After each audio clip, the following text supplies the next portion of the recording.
ബിനിഅമതിഹി തതിമ്മുസ് സ്വാലിഹാത്ത് വസ്സലാത്തു വസ്സലാമു അലാ അഷ്റഫുൽ മുർസലീൻ വഅലാ ആലിഹി വസ്ഹബിഹി അജ്മഈൻ. ഇൻ ഉരീദു ഇല്ലൽ ഇസ്ലാഹ മസ്തതഅതു വമാ തൗഫീഖി ഇല്ലാ ബില്ലാഹ് അലൈഹി തവക്കൽതു വഇലൈഹി ഉനീബ്. റബ്ബി ഇശ്റഹ് ലി സ്വദ്രി വയസ്സിർ ലി അംരി വഹ്ലുൽ ഉഖ്ദതം മിൻ ലിസാനി യഫ്ഖഹു ഖൗലി. പ്രിയമുള്ള സഹോദരി സഹോദരങ്ങളെ, അസ്സലാമു അലൈക്കും വറഹ്മത്തുള്ളാഹി തആല വബറകാതുഹു. ജീവിതത്തിൽ നമ്മൾ ഒരിക്കലെങ്കിലും അല്ലെങ്കിൽ ഒരു മാസത്തിലൊരിക്കലെങ്കിലും ആശുപത്രികൾ സന്ദർശിക്കണമെന്ന് ഡോക്ടർ മുസ്തഫ സിബായിയുടെ ജീവിത പാഠങ്ങൾ എന്ന് പറയുന്ന പുസ്തകത്തിൽ നമുക്ക് കാണാൻ സാധിക്കും. അതിന് അദ്ദേഹം പറയുന്ന ഒരു കാരണം, എന്നാലേ നമ്മുടെ ജീവിതത്തിൽ നമുക്ക് അള്ളാഹു നൽകിയ ആരോഗ്യത്തെ കുറിച്ച് നമുക്ക് ബോധ്യപ്പെടുകയുള്ളൂ എന്നുള്ളതാണ്. ഇത് സത്യമാണ് സഹോദരങ്ങളെ. കഴിഞ്ഞ ഒരു ദിവസം ഞാൻ പെരിന്തൽമണ്ണയിലെ വളരെ പ്രശസ്തമായ ഒരു ആശുപത്രിയിൽ എനിക്ക് പ്രിയപ്പെട്ട ഒരാളെ സന്ദർശിക്കാൻ വേണ്ടിയിട്ട് ഞാൻ ചെല്ലുകയുണ്ടായി. ആ സമയത്താണ് അവിടെ ഉണ്ടായിരുന്ന പലതരത്തിലുള്ള ബുദ്ധിമുട്ടുകളുമായിട്ട് രോഗപീഠകളുമായിട്ട് വന്ന ആളുകളെ എനിക്ക് ചിലരെങ്കിലും കാണാൻ സാധിച്ചത്. സഹോദരങ്ങളെ, ഒന്ന് ആലോചിച്ചു നോക്കുക. നമ്മുടെ വീട്ടിന്റെ അകത്ത് നമുക്ക് കിടന്നുറങ്ങാൻ നമുക്കൊരു രൂപ പോലും കൊടുക്കേണ്ടതില്ല. നമ്മുടെ റൂമിൽ നമുക്ക് ഇഷ്ടമുള്ള സ്ഥലത്ത് ഇഷ്ടപ്പെടുന്ന രൂപത്തിൽ കിടക്കാനും അതേപോലെ തന്നെ ഉറങ്ങാനും ഒക്കെ സാധിക്കുമല്ലോ. അവിടെ ഞാൻ ചെന്ന് അന്വേഷിച്ചു നോക്കിയപ്പോ ഒരു ചെറിയ ഒരു വാർഡ്, ആ വാർഡിന്റെ ഒരു മൂലയിൽ ഒരു ബെഡ് ഫേസിൽ കിടക്കാൻ ഒരു ദിവസത്തിൽ 1400 രൂപ അവർക്ക് റെന്റ് കൊടുക്കണമെന്നാണ്. നിന്ന് തിരിയാൻ പോലും ഇടമില്ലാത്ത ഒരാൾക്ക് അതിൽ കിടക്കാൻ പോലും, ശരിക്ക് കിടക്കാൻ പോലും, മറിഞ്ഞു കിടക്കാൻ പോലും കഴിയാത്ത അത്രയുമുള്ള ഇടത്തിലാണ് അത് കൊടുക്കേണ്ടത്. അതിനേക്കാൾ വലുത് വേറെ ഉണ്ട്, പക്ഷെ അതിൽ ഏറ്റവും ഒരു ചെറുത് എന്ന രൂപത്തിലാണ് ഞങ്ങൾ. ഇത്തരത്തില് എത്ര ദിവസങ്ങൾ തള്ളി നീക്കണം അവർ. അപ്പോഴാണ് സഹോദരങ്ങളെ അള്ളാഹു നമുക്ക് നൽകിയ സിഹത്തിനെ കുറിച്ചും ആഫിയത്തിനെ കുറിച്ചും നമ്മളൊന്ന് ആലോചിച്ചു പോവുക. ഇതാണ് മുസ്തഫ സിബായി അദ്ദേഹത്തിന്റെ ജീവിത പാഠങ്ങൾ തന്നെ നമുക്ക് എടുത്തു കാണിച്ചത് എന്ന് സന്ദർഭോചിതമായി ഞാൻ സൂചിപ്പിക്കുവാൻ ആഗ്രഹിക്കുകയാണ്. പ്രിയപ്പെട്ടവരെ, നമ്മൾ അള്ളാഹുവോട് എപ്പോഴും, ഞാൻ പലപ്പോഴും സൂചിപ്പിച്ചതാണ്, പക്ഷെ ആ സൂചിപ്പിക്കുമ്പോൾ പോലും നമുക്ക് വീണ്ടും വീണ്ടും നമുക്കത് ഓർമ്മിപ്പിക്കണമെന്നും ജീവിതത്തിൽ ഉണ്ടാവണമെന്നും ഒരു വലിയ പ്രാധാന്യത്തോടുകൂടി കാണണമെന്ന് ആഗ്രഹിച്ചതുകൊണ്ടാണ് വീണ്ടും ഞാനിത് നിങ്ങളുടെ മുമ്പിൽ അവതരിപ്പിക്കുവാൻ ആഗ്രഹിക്കുന്നത്. സഹോദരങ്ങളെ, ജീവിതത്തിൽ എന്തുണ്ടായിട്ടും കാര്യം, നമുക്ക് എത്ര സൗകര്യങ്ങൾ ഉണ്ടായിട്ടും കാര്യമില്ല, സാമ്പത്തിക അഭിവൃദ്ധി ഉണ്ടായിട്ടും കാര്യമില്ല സഹോദരങ്ങൾ, ഏത് സ്ഥാനമാനത്തിൽ ഇരുന്നിട്ടും കാര്യമില്ല. നമുക്ക് കഴിഞ്ഞ ദിവസങ്ങളൊക്കെ നമ്മുടെ മുമ്പിലുണ്ടായ ചില ആകസ്മികമായ മരണങ്ങളൊക്കെ നമുക്ക് ഒന്ന് ഓർത്തെടുത്താൽ സാധിക്കും. ഇന്ന് ആകസ്മിക മരണങ്ങളൊക്കെ അധികരിച്ച ഒരു കാലത്താണ് നമ്മൾ ജീവിച്ചുകൊണ്ടിരിക്കുന്നത്. നമ്മുടെ അവസാനം എപ്പോഴും നന്നാവണമെന്ന് ആഗ്രഹിക്കുകയും കൊതിക്കുകയും ചെയ്യുന്നവരാണ് നമ്മൾ. അവസാനം നന്നായാൽ മാത്രമേ അല്ലാഹുമ്മ അഹ്സിൻ ആഖിബതനാ ഫിൽ ഉമൂരി കുല്ലിഹാ വഅജ്ർനാ മിൻ ഖിസ്യി ദുനിയ വഅദാബിൽ ആഖിറ. അല്ലാഹുവിന്റെ റസൂലിന്റെ ഒരു പ്രാർത്ഥനയാണ്.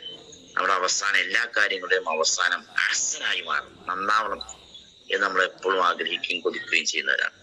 അതുപോലെ തന്നെയാണ് ദുനിയാവിൽ ജീവിക്കുമ്പോൾ ഒരു സുഖവും സൗഖ്യവും ഒരു സിഹത്തും ആരോഗ്യത്തോടുകൂടി ജീവിക്കാൻ കൊതിക്കുക എന്ന് പറയുന്നത് മറ്റുള്ളവർക്ക് പ്രയാസമുണ്ടാവാത്ത രൂപത്തില് ജീവിക്കുന്ന കാലം അത്രയും സ്വന്തം കാര്യങ്ങൾ സ്വന്തം നിലക്ക് നിർവഹിക്കാൻ കഴിയുന്ന രൂപത്തില് ഒന്ന് ജീവിക്കാൻ സാധിക്കുക എന്നുള്ളത് പറയുന്നതാണ് ഏറ്റവും വലിയ ഭാഗ്യം എന്ന് പറയുന്നത്. അതാണ് പ്രവാചകൻ സല്ലല്ലാഹു അലൈഹി വസല്ലമയുടെ ഒരു ഹദീസിൽ നമുക്ക് കാണാൻ സാധിക്കുന്നത്. അത് ഇപ്രകാരമാണ് സഹോദരങ്ങളെ. റിപ്പോർട്ട് ചെയ്തായിട്ട്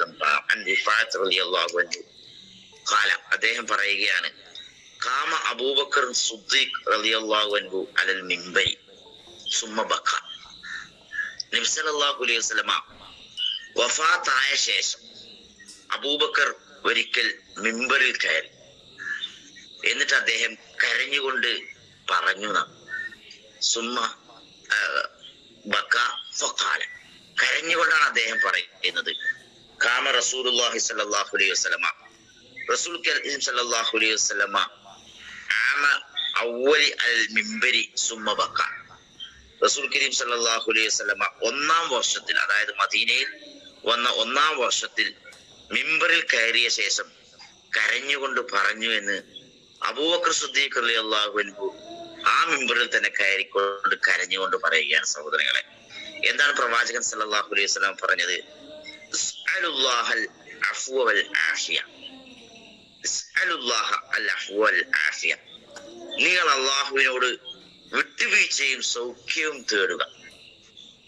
അല്ലാഹുവിന്റെ റസൂല് പറയാം, ഇസ്അലുല്ലാഹൽ അഫ്വ വൽ ആഫിയ, രണ്ട് കാര്യങ്ങൾ അല്ലാഹുവോട് തേടാനാണ് കരഞ്ഞുകൊണ്ട് പ്രവാചകൻ സല്ലല്ലാഹു അലൈഹി വസല്ലം ആവശ്യപ്പെടുന്നത്. ഒന്ന് അഫ്വാണ് സഹോദരങ്ങളെ. അഫ്വ നമുക്കൊക്കെ അറിയാം. നമ്മൾ എന്തെങ്കിലുമൊക്കെ ചെയ്തു കഴിഞ്ഞാൽ, തെറ്റുകളോ കുറ്റങ്ങളൊക്കെ ചെയ്ത് ആരോടെങ്കിലും ഒരു അപരാധം ചെയ്താൽ അയാൾ സാരല്ല പൊയ്ക്കോ എന്ന് പറയുന്ന ഒരു വീഴ്ചകൾ സംഭവിക്കുന്നത് വിട്ടുതരിക, അതിനാണല്ലോ വിട്ടുവീഴ്ച എന്ന് പറയുന്നത്. ഏറ്റവും ആദമിന്റെ സന്തതികളൊക്കെ തെറ്റുകാരും കുറ്റക്കാരും ഒക്കെയാണ്. അത് തിരിച്ചറിഞ്ഞുകൊണ്ട് അള്ളാഹുവോട് പശ്ചാത്തപിക്കുന്നവനാണ് ഏറ്റവും നല്ല വിശ്വാസി എന്ന് പ്രവാചകൻ സല്ലല്ലാഹു അലൈഹി വസല്ലം നമുക്ക് പറഞ്ഞു തന്നിട്ടുണ്ട്. തെറ്റ് സംഭവിക്കും സഹോദരങ്ങളെ. ആ സംഭവിക്കുന്ന വേളയിൽ അത് അള്ളാഹു നമുക്കൊന്ന് വിട്ടുവീഴ്ച തന്നാലോ അത് എത്രമാത്രം അനുഗ്രഹമായി മാറും, നാളെ പരലോകത്തേക്ക് നീട്ടി വെക്കാതെ. അതേപോലെ തന്നെ നമ്മുടെ സഹോദരങ്ങളോട് നമ്മൾ കാണിക്കുന്ന എന്തെങ്കിലുമൊക്കെ തെറ്റുകൾ അറിയാതെ പോയതോ അറിഞ്ഞുകൊണ്ടോ ഒക്കെ ചെയ്താല് ലീവ് ഇറ്റ്, അത് ഒഴിവാക്കുക എന്ന് നമ്മോട് പറയില്ലേ, സാരല്ല അത് കാണാൻ എന്ന് പറയുന്ന ആ വിട്ടുവീഴ്ചയുണ്ടല്ലോ, അതാണ് അള്ളാഹുവോട് നമ്മൾ എപ്പോഴും തേടിക്കൊണ്ടിരിക്കേണ്ടത്. സഹോദരങ്ങളോട് നമ്മൾ ചെയ്യാൻ പാടില്ല എന്നുള്ളത് സത്യമാണ്.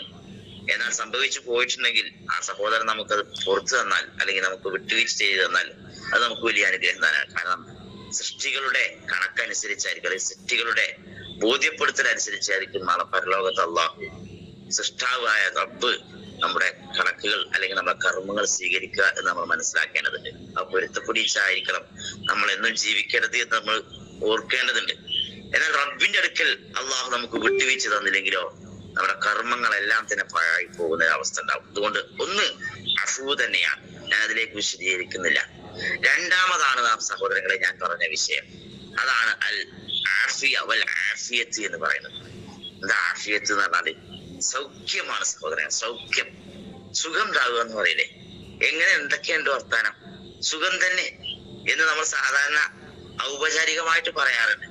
അത് എത്രമാത്രം സുഖം ഉണ്ടാവുമെന്ന് നമുക്കും ആ പറയുന്ന ആളുകൾക്കേ അറിയുള്ളൂ. പക്ഷെ നമ്മെ സന്തോഷിപ്പിക്കാൻ വേണ്ടിയിട്ട് നമ്മൾ ഔപചാരികമായിട്ട് ഔദ്യോഗികമായി ചോദിക്കുന്ന ചോദ്യങ്ങൾക്ക് അദ്ദേഹം അത്തരത്തിലൊരു മറുപടി പറഞ്ഞു എന്നേ ഉള്ളൂ. പക്ഷെ അദ്ദേഹത്തിന്റെ മാനസികമായ സൗഖ്യം, ശാരീരികമായ സൗഖ്യം, സാമ്പത്തികമായ സൗഖ്യം, സാമൂഹികമായ സൗഖ്യം, എന്തെല്ലാം മേഖലകളിൽ നമുക്ക് സൗഖ്യം ഉണ്ടാവണം. അതൊക്കെ എത്രമാത്രമാണെന്ന് നമ്മൾ അറിഞ്ഞ് മനസ്സിലാക്കേണ്ടതാണ്, തിരിച്ചറിയേണ്ടത് തന്നെയാണ്. അപ്പൊ അല്ലാഹു നമുക്ക് സൗഖ്യം നൽകാൻ വേണ്ടിയിട്ട് എല്ലാ നിലക്കുമുള്ള സൗഖ്യം, ആ സൗഖ്യത്തോടുകൂടി ജീവിക്കാൻ നിങ്ങൾ അല്ലാഹുവോട് തേടണം. ആ സൗഖ്യം ലഭ്യമാകാൻ നിങ്ങൾ അല്ലാഹുവോട് തേടുക എന്ന് അല്ലാഹുവിന്റെ പ്രവാചകൻ സല്ലല്ലാഹു അലൈഹി വസല്ലം കരഞ്ഞുകൊണ്ട് ആദ്യ അവസരത്തിൽ മിമ്പറിൽ, അതായത് പ്രവാചകൻ സല്ലല്ലാഹു അലൈഹി വസല്ലം മദീനയിൽ വന്ന ആദ്യത്തിൽ പറഞ്ഞ ഒരു വസിയത്തായിട്ട് അബൂബക്കർ സിദ്ദീഖ് റളിയല്ലാഹു പിന്നീട് ആ മിമ്പർ പ്രവാചകന്റെ മരണാനന്തരം ആ മിമ്പറിൽ കയറിക്കൊണ്ട് കരഞ്ഞുകൊണ്ട് സഹാബികളുമായിട്ട് അനുചരന്മാരും മറ്റേ പിന്നെ മദീന പള്ളിയിൽ ആഗതരായിട്ടുള്ള ആളുകളുമായിട്ട് പങ്കുവെച്ചു എന്ന് പറയുമ്പോൾ അതിന്റെ ഒരു പ്രാധാന്യം നമ്മൾ തിരിച്ചറിയേണ്ടതുണ്ട് എന്നുള്ളത് തന്നെയാണ്. എന്നിട്ട് അള്ളാഹുവിന്റെ പ്രവാചകൻ സല്ലല്ലാഹു അലൈഹി വസല്ലം പറഞ്ഞത് ഫഇന്ന അഹദൻ ലം യുഅത ബഅദൽ യഖീനി ഖൈറൻ മിനൽ ആഫിയ, ഫഇന്ന അഹദൻ ലം യുഅത ബഅദൽ യഖീനി ഖൈറൻ മിനൽ ആഫിയ.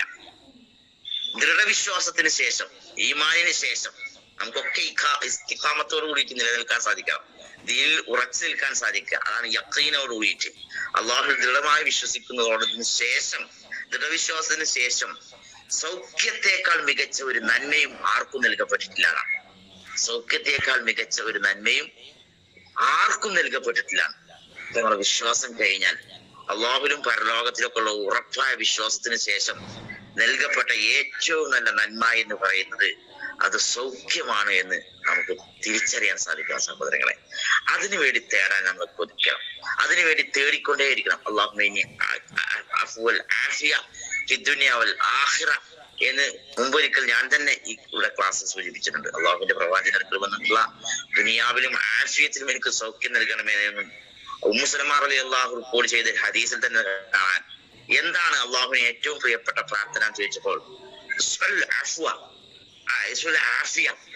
ആഫിയത്ത് തേടുക, സൗഖ്യം തേടാനാണ് അള്ളാഹു ഏറ്റവും ഇഷ്ടപ്പെടുന്നത് എന്നൊക്കെ ഞാൻ തന്നെ ഈ ക്ലാസ്സുകളിൽ സൂചിപ്പിച്ചിട്ടുണ്ട് സഹോദരങ്ങളെ. അതുകൊണ്ട് നമുക്ക് അനുഭവവേദ്യമായിട്ടുള്ള, പ്രത്യേകിച്ച് നമ്മളൊക്കെ ഇപ്പൊ ആരോഗ്യത്തോടെ നിൽക്കുന്നു എന്നുള്ള, നമ്മൾ തന്നെ രോഗികൾ ഉണ്ടാവാം, പ്രയാസപ്പെടുന്നവരൊക്കെ ഉണ്ടാവാം.